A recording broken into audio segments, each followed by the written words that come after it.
अस्सलाम वालेकुम। उम्मीद है आप लोग ठीक हैं, खैरियत से हैं। न्यूयॉर्क से बहुत सारी खबरें हैं, वो आपको साथ साथ शेयर करते जाएं। एक तो कल जो ट्वीट की थी कि जो पाकिस्तान के वज़ीर आज़म हैं वो सदर ट्रंप से मुलाकात करेंगे और बाद में 1 घंटे के बाद उस मुलाकात की कंफर्मेशन जो है वो वाइट हाउस से भी आ गई।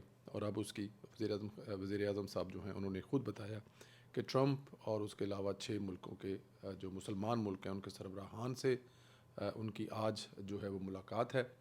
जब तक आप लोग ये देख रहे होंगे उस वक्त तक वो मुलाकात जो है अभी भी नहीं हुई होगी, क्योंकि ज़ाहिर है टाइम का कुछ यहाँ पे फ़र्क है। बट आज जो है वो मुलाकात होगी। इसके अलावा बहुत सारी दूसरी चीज़ें पे बात करेंगे। पाकिस्तान मुस्लिम लीग नून के जो पार्टी है, जो उसका वफ़द है, वो वज़ीर आज़म साहब जब तशरीफ़ लाए लंदन से, तो उनकी मुलाकात हुई रोहेल डार साहब जो हैं उनकी क़यादत में, और राना सईद साहब जो जनरल सेक्रेटरी हैं। उनसे जो एक जो गुफ्तगू होती है, उस गुफ्तगू में वज़ीर आज़म साहब ने एक तो मार्का हक़ के बारे में बताया, जो कि वो आजकल हर जगह पे जहाँ भी जा रहे हैं उनसे पहला सवाल ही मार्का हक़ पर होता है।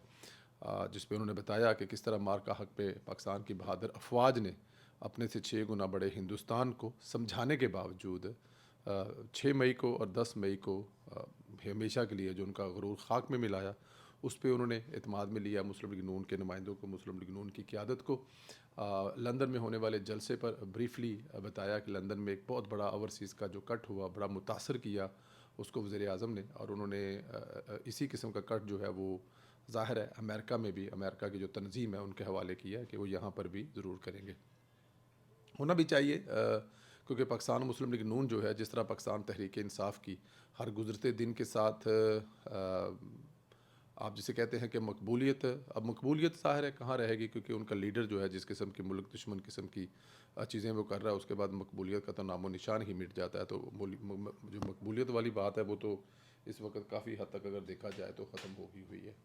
तो अब हर गुज़रते दिन के साथ मुस्लिम लीग नून जो है वो पूरी दुनिया में पॉपुलर हो रही है। उनका बयानिया अगर देखा जाए तो उनकी हुकूमत में जो बड़े बड़े काम हो रहे हैं पिछले 1.5 साल के अंदर अंदर, पाकिस्तान में ऐसी खुशखबरियाँ, ऐसी हैपनिंग हुई हैं कि मेरे ख़्याल में 78 साल में उसकी तारीख़ की मिसाल नहीं मिलती। वज़ीर आज़म साहब जो है वो फ़ील्ड मार्शल का जो है वो इस पूरे इस वक्त जो पाकिस्तान की इकॉनमी से लेकर इसके हिंदुस्तान के साथ जो वार है उसमें बड़ा शानदार ख़राज तहसीन पेश किया कि फ़ील्ड मार्शल साहब जो है उनका बड़ा अहम किरदार है। उन्होंने इस जंग जीतने में और पाकिस्तान की इकॉनमी में जिस तरह वो इंटरेस्ट लेकर हाथ बढ़ा रहे हैं, इसमें कोई शक नहीं है कि उनका जो काम है वो काबिल तारीफ़ है। जो इसके अलावा उन्होंने जो एयर चीफ़ हैं उनका भी बड़ा ज़िक्र किया कि क्योंकि ज़ाहिर है ये जो जंग है इसमें एक बड़ा हिस्सा जो है वो एयर फोर्स के हिस्से में आया, और उन्होंने हिंदुस्तान को उसके घर में घुस कर जिस तरह मारा। इसके दरमियान उन्होंने ये भी बताया कि सदर ट्रंप से मुलाकात है और 6 मुस्लिम ममालिक जो हैं उनके सरबराहान से मुलाकात है। ये बड़ा एक अहम हमारे लिए ख़बर थी कि ट्रंप से मुलाकात के बारे में तो आपको पहले भी बता रहे थे कि ट्रंप से मुलाकात होगी, लेकिन साथ में 6 सरबराहाने मुसलमान मुल्क और तगड़े मुल्क हैं।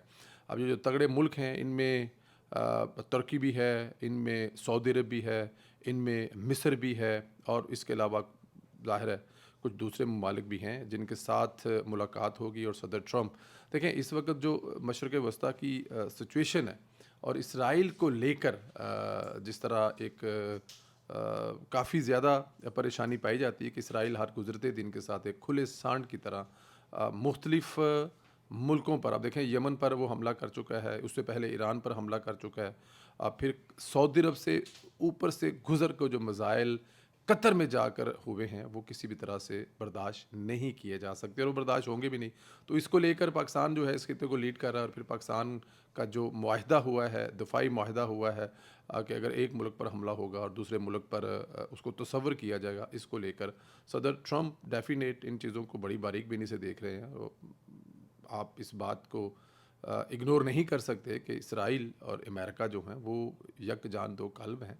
लेकिन इसके बा अमेरिका जो है वो इस पे काफ़ी ज़ाहिर है उसकी भी परेशानी है, क्योंकि अरब कंट्रियों के साथ उनके बहुत बड़े-बड़े मुआहदे हैं, और अगर ऐसा कुछ दोबारा होता है तो उस पर बड़े सवालिया निशान उठेंगे। जैसे सऊदी अरब जो है उसकी जो सिक्योरिटी है सारी की सारी ऑलमोस्ट अमेरिका के हाथ में है। इस तरह कतर जो है वहाँ पर जो जो जो अमेरिका है उसके जो अड्डे हैं, वो मेरे ख़्याल में इस पूरे रीजन में सबसे बड़े अड्डे हैं, और उसके बावजूद उस पे हमला होना। तो ख़ैर इसको लेकर वज़ीर-ए-आज़म साहब जो हैं वो मेरे ख़्याल में एक बड़े जो है वो एक लीड करेंगे इस खित्ते की सियासत को। एक और बड़ी हैपनिंग हो रही है जो इस वक़्त यूनाइटेड नेशन जो हम लोग यहाँ पर मौजूद है, वहाँ पर जो इस वक़्त इजलास चल रहे हैं, उन इजलासिस में ऐसी-ऐसी चीज़ें सामने आ रही हैं गज़ा के फ़लस्तीन के लिए कि जो नाक़ाबिल यकीन हैं। जैसे ये पहला जो बारिश का कतरा था वो स्पेन था, कि स्पेन ने इस पे स्टैंड लिया, और उसके बाद ये होते-होते ऑस्ट्रेलिया, इंग्लैंड, और फिर सबसे बड़ी बात है यूरोपियन यूनियन के तगड़े मुल्क फ्रांस। फ्रांस ने आज कहा जी कि हम अपना पूरा ज़ोर लगाएँगे ये जो 2 रियासती मसला है इसको इसको इसको इसको पूरा करने के लिए, और फ़लस्तीन में जो ज़ुल्म हो रहा है इसको रोकने के लिए। तो अगर जिस तरह जिस तेज़ी से मुख्तलिफ उसके बाद लक्समबर्ग ने भी उसको एक्सेप्ट करने का ऐलान किया। यूरोपियन यूनियन ने कहा है जी कि हम लोग डोनर्स जो है इसके लिए इकट्ठे करेंगे, और फ़लस्तीन को, गज़ा को दोबारा से आबाद करेंगे, और इस तरह खुली छुट्टी नहीं दी जा सकती कि वहाँ पर बच्चों को, मज़लूम लोगों को आप मारे जाएँ और उनकी नस्ल कशी की जाए। तो मेरे ख़्याल में ये एक दुनिया की जो सियासत है वो तब्दील हो रही है। अ, हिंदुस्तान की शिकस्त के बाद, और फिर 10 सबसे बड़ी बात है इसराइल जो है वो जिस किस्म की हरकतें कर रहा है वो मौका फ़राहम कर रहा है इस वक्त पूरी दुनिया को। और अगर यूरोपियन कंट्री जो हैं जिस तरह फ़लस्तीन को, मैं बल्कि अभी कुछ वीडियो देख रहा था कि बहुत सारे ऐसे टाउन्स हॉल हैं फ़्रांस के, जो यूरोपियन यूनियन और फ़्रांस के झंडे के साथ जो है वो फ़लस्तीन का झंडा भी लहरा रहे हैं। तो मेरे ख़्याल में ये एक बहुत बड़ी आवाज़ है। बिलियन ऑफ लोग जो इसके इसके हक़ में जो है वो पहले मार्च भी कर सकते हैं। तो वज़ीर-ए-आज़म साहब यहाँ पर है, और उनका सदर ट्रंप से मिलना, मशरिक़ वस्ता के कंट्री का साथ होना, फिर यूरोपियन यूनियन जो है वो का ख़िलाफ़ खड़े हो जाना इसराइल के ख़िलाफ़। प्राइम मिनिस्टर साहब ने उस मुलाकात में ये हमें शर्फ़ हुआ कि उनसे जो है वो मतलब सवाल जवाब तो ज़्यादा नहीं हुए, बट उन्होंने इस बात का कहा कि अगर आप लोगों के पास कोई सजेशन है जो मेरी तकरीर में होनी चाहिए तो वो आप लिख कर दे सकते हैं, उसको कंसीडर किया जा सकता है। तो ये मेरे ख्याल में बड़ी बात है कि वज़ीर-ए-आज़म साहब जो है अपने कंट्री फेलो से, अपने लोगों से सजेशन ले रहे हैं कि आप बताएं अगर आपके पास कोई ऐसी सजेशन है तो वो उसमें ज़रूर कंसीडर की जाएगी। शहबाज शरीफ साहब की बर्थडे थी, मैंने उनको बर्थडे विश की, और ज़ाहिर है दुआएं दी कि अल्लाह पाक आपका साया जो है हमारे सरों पर कायम रखे, पाकिस्तान पर कायम रखे, और आप जिस तरह पाकिस्तान की खिदमत कर रहे हैं इसी तरह आप मज़ीद खिदमत करते रहें। ये तो वज़ीर-ए-आज़म साहब से मुलाकात का हाल था। पाकिस्तान की अगर तरफ जाएँ तो 2-3 डेवलपमेंट वहाँ पे है। एक तो अली मोहम्मद ख़ान साहब हैं, जिन्होंने एक टीवी के एंकर के सवाल में कि अगर इमरान खान का ये जो इतना जहरीला ट्विटर हैंडल है इसको कौन चला रहा है, तो ज़ाहिर है अली मोहम्मद ख़ान साहब ने कहा, उन्होंने कहा मुझे ये तो पता है कि वो कौन चला रहा है लेकिन मैं ये बताऊंगा नहीं। लेकिन ये बात तो कन्फर्म है क्योंकि बहुत सारी ऐसी चीज़ें उससे की जा रही हैं जो मैं समझता हूँ कि इमरान खान नहीं कर सकते या नहीं करेंगे हालात में। उन्होंने ये भी कहा कि मेरे ख्याल में एहतियात होनी चाहिए क्योंकि इमरान खान का जो ट्विटर हैंडल है वो बहुत बुरी तरह से यूज़ हो रहा है। उन्होंने नाम बताने से ग्रेज़ किया, लेकिन उन्होंने ये ज़रूर कहा कि मुझे पता है, और उन्होंने ये भी कहा कि एहतियात होनी चाहिए। अब वो नाम नाम बताएं या ना बताएं, वो पता है सारी दुनिया को कि जिस किस्म का वो ट्विटर इस्तेमाल हो रहा है वो इमरान खान भी शायद अगर वो इस्तेमाल कर रहा हो तो इतना अग्रेसिवली इस्तेमाल करना उसको बड़ा काम है। बहुत सारी चीज़ें वहाँ से ऐसी होती हैं जिसका अंदाज़ा नहीं है। वादी तरा में एक वाक़या हुआ है, ज़ाहिर है वहाँ पर जो उसको पाकिस्तान तहरीक इंसाफ का सोशल मीडिया है वो उसको बढ़ा चढ़ा कर पेश कर रहा है। और देखें एक हकीकत हमें माननी पड़ेगी कि वहाँ पर लोगों को बाकायदा तौर पर जब अपने घरों में रखा जाएगा, और वो जो दहशतगर्द हैं जो दहशतगर्दी मचाते हैं अफ़गानिस्तान से आकर, ठीक है आपके उनके साथ तल्लक वास्ते हैं, आपके उनके साथ रिश्तेदारियाँ हैं, आपके साथ ज़ुबान सेम है, दरमियान में एक बॉर्डर लाइन है, लेकिन आपकी बहुत सारी चीज़ें सेम। लेकिन इसका मतलब ये नहीं है कि आप दहशतगर्दों को अपने घरों में ठहराएं, दहशतगर्दों को अपना शेल्टर फ्राहम करें, और उसके बाद फिर कोई ऐसी हैपन हो तो उस पर फिर अगर उसमें कुछ मज़लूम लोग हैं उनके उनके साथ कोई हादसा पेश आया है तो मेरे ख़्याल में ये उस इलाके के लोगों की ज़िम्मेदारी भी है कि वो भी फ़ौज पाकिस्तान के साथ ताउन करें। देखें फ़ौज पाकिस्तान के जो बच्चे शहीद हो रहे हैं, जो जवान शहीद हो रहे हैं, वो उनका इसमें उस इलाके के लोगों के अमन के लिए कर रहे हैं। तो वहाँ पर मेरे ख़्याल में एक बहुत बड़ी ज़िम्मेदारी है। अफ़गानिस्तान के हवाले से हनीफ़ अब्बासी साहब ने भी अपने एक टीवी टॉक शो में कहा कि जो अफ़गानी है वो पाकिस्तान के बदतरीन दुश्मन है, वो पाकिस्तान के दोस्त नहीं है, कभी भी दोस्त नहीं है। हालाँकि हमने उनके लिए जो किया वो एक बहुत बड़ी मेरे ख़्याल में एक बहुत बड़ी मिसाल है दुनिया में कि अपने नेबर के लिए 40 साल से आपने उनको सँभाला। लेकिन अफ़गानी जो हैं उनकी जो सरज़मीन है, देखें काबुल में दावा किया जा रहा है, अफ़गानिस्तान में दावा किया जा रहा है बिल्कुल अमन है। अगर आपके अपने मुल्क में अमन है तो वो दहशतगर्द जो पाकिस्तान की तरफ कार्रवाइयाँ कर रहे हैं उनको आप शेल्टर दे रहे हैं, तो फिर मेरे ख़्याल में आप हमारे दोस्त नहीं हैं। हनीफ़ अब्बासी साहब पहले वज़ीर नहीं हैं जिन्होंने सख्त स्टेट डी में, इससे पहले ख्वाजा आसिफ साहब जो हैं वो मेरे साथ खुद इंटरव्यू उन्होंने कहा कि अफ़गानिस्तान हमारे दुश्मन हैं, कुछ ऑफ द रिकॉर्ड भी ऐसी बातें बताएगी जो मैं नहीं बता सकता। बट वो उन्होंने प्रोग्राम में भी कहा कि जी बिल्कुल अफ़गानी, मैंने कहा है कि दुश्मन हैं तो वो हैं और वो साबित कर रहे हैं। आप देखें उनकी सरज़मीन हमारे ख़िलाफ़ इस्तेमाल हो रही है तो वो कैसे हमारे दोस्त तक हैं, और अगर वो हमारे दोस्त हैं तो कम अज़ कम उनकी ज़मीन हमारे ख़िलाफ़ इस्तेमाल नहीं होनी चाहिए।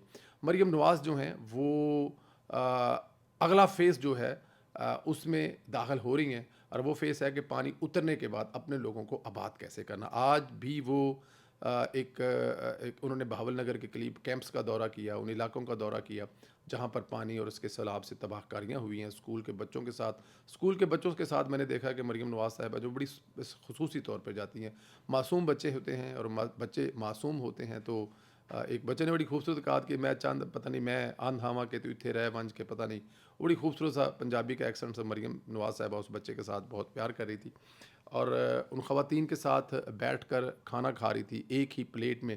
देखें रियासत जो होती है ना, अगर पंजाब ने मरियम नवाज़ को माँ कहा है तो मेरे ख़्याल में मरियम नवाज़ ने भी माँ बनकर दिखाया है, और ये एक खुदा की रहमत है। देखें वहाँ पर एक दुआ थी जो साहिवाल में उसके बाद गई, साहिवाल वालों की तरफ से, कि मरियम नवाज़ एक दुआ की बदौलत है, कि दुआ की गई कि हमें मरियम नवाज़ जैसा हुक्मरान मिले, और वो फिर हमें मरियम नवाज़ जैसा हुक्मरान मिल गया। तो ये लोगों का प्यार है।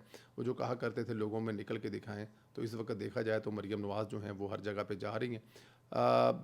सबसे बड़ी बात है वो किसी जगह पे कर्जा नहीं लेने जा रही, अपने बल बोते पर पंजाब के लोगों को मुश्किलात से निकालने के लिए काम कर रही हैं।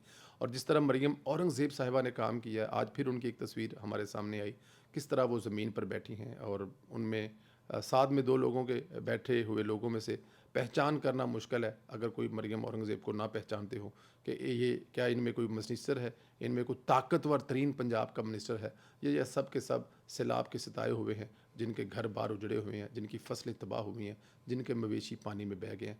फ़र्क करना मुश्किल हो जाएगा। तो रियासत माँ बन कर दिखा रही है, चाहे वो मरकज़ हो, चाहे वो पंजाब हो। और यही रवैया, यही चीज़ें अगर बाकी के सूबे भी कॉपी करें जैसा पंजाब में हो रहा है, तो पाकिस्तान जो है वो किसी भी बड़ी से बड़ी पाकिस्तान किसी भी बड़ी मुश्किल से मुश्किल वक्त में डालेगा। आज बड़ी अहम खबरें होंगी, जैसे जैसे आपके पास रात होती जाएगी अमेरिका में दिन होता जाएगा। कुछ लोग आप में से सो चुके होंगे और कुछ लोग अभी तक जाग रहे होंगे जब उनको ये इत्तलाएँ मिलेंगी कि सदर ट्रंप और शहबाज शरीफ के दरमियान में जो मुलाकात हुई है कितनी अहम रही है, उसमें क्या क्या चीज़ें डिस्कस हुई हैं। इंशाअल्लाह ताला ये शहबाज साहब का दौरा बड़ा अहम है। दुनिया की सियासत तब्दील हो रही है और उसमें शहबाज शरीफ पर नज़र हैं, पाकिस्तान पर, पाकिस्तान के किरदार पर, पाकिस्तान के हिम्मत पर, पाकिस्तान की बढ़ती हुई इस खित्ते में, एशिया में एक जो मकबूलियत है। देखें ना, कोई भी कंट्री, हर कंट्री इस वक्त, शहबाज शरीफ साहब जो हैं ये तकरीबन को 10-12 रोज़ा दौरा 3 मुल्कों का ख़त्म करके वापस पहुँचेंगे। फिर जाते फिर लाइन लगे होंगे, शेड्यूल लगे होंगे। हमारी लंदन में जब कुछ दोस्तों से बात हुई जो मियाँ साहब के साथ, शहबाज साहब के साथ ट्रैवल कर रहे हैं, तो वो उनका कहना था कि वक़्त नहीं है, वक़्त मांगने वाले बहुत से ममालिक हैं और वक़्त नहीं है, इतने मसरूफ़ हैं। उसकी रीज़न है कि लोग जो हैं वो हमेशा जीतने वालों की कदर करते हैं, इसमें कोई शक नहीं है। अल्लाह पाक आप लोगों को अपने हिफ्ज़-ओ-मान में रखे इंशाअल्लाह ताला। कल एक बड़ा अहम वीलॉग था, आप लोगों से प्रॉमिस किया था, लेकिन हम लोग किसी दूसरी जगह पे लेट हो गए थे, लेकिन इंशाअल्लाह ताला कोशिश करेंगे कि कल वो है कोशिश टाइम स्क्वायर पर जाएँ एज़ अ प्रॉमिस राजा साहब के साथ, और वहाँ पे वो करें, आप लोग ज़रूर देखेंगे। बल्कि कुछ और चीज़ें भी हम प्लान कर रहे हैं राजा साहब के साथ, मज़हबी टच के हवाले से। एक बड़ा कमाल का राजा साहब की रिसर्च है जिस पे उनके साथ मेरी तकरीबन आज 45 मिनट उस पे मेरी उनके साथ गुफ्तगू हुई, जिसमें उन्होंने एक एक इनका मज़हबी टच नंगा करके मुझे दिखाया और सबूतों के साथ दिखाया कि ये लोग आई डोंट नो क्या क्या करते रहे हैं, और राजा साहब ने उस पर बाकायदा रिसर्च रिसर्च की हुई है कुरान पाक के हवाले से, हदीसों के हवाले से, बहुत सारी जो हैं बुक्स हैं उनके हवाले से, वो भी इंशाल्लाह ताला करेंगे, आप लोग देखेंगे। ख्याल रखें, इजाज़त दें, अपनी दुआओं में याद रखें और चैनल को ज़रूर सब्सक्राइब करें, बेल आइकन को प्रेस करें और कमेंट्स करके अपनी राय का इजहार ज़रूर दें। बहुत शुक्रिया। खुदा हाफिज़।